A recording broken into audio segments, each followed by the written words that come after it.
লোকের থেকে কথাও শুনেছি, অনেকে আমায় বলেওছে।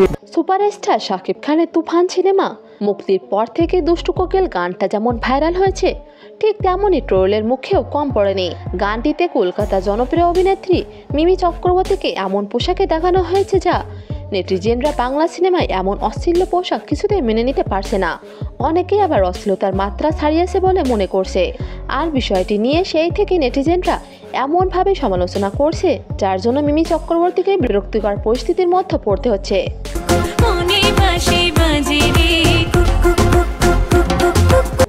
দুষ্টু কোকিল গানে এমন পোশাক পরে যে তার ইমেজ নষ্ট হয়েছে তা মিমি চক্রবর্তী হাড়ে হাড়ে টের পাচ্ছে। এ গানটি করে তাকে এত সমালোচনার মুখে পড়তে হবে তিনি হয়তো আগে কখনো ভাবেনি।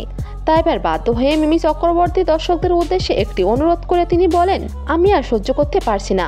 হ্যাঁ, আমি হয়তো একটি ভুল করেছি, দয়া করে এবার আমাকে নিয়ে ট্রোল করা বন্ধ করুন।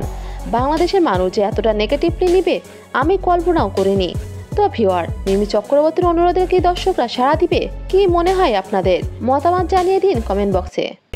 আমি ফার্স্ট টাইম শাকিবের সাথে কাজ করছি, সবাই খুব ভালোবেসে গানটা করেছি, ভুল ত্রুটি ক্ষমা করে দেবেন।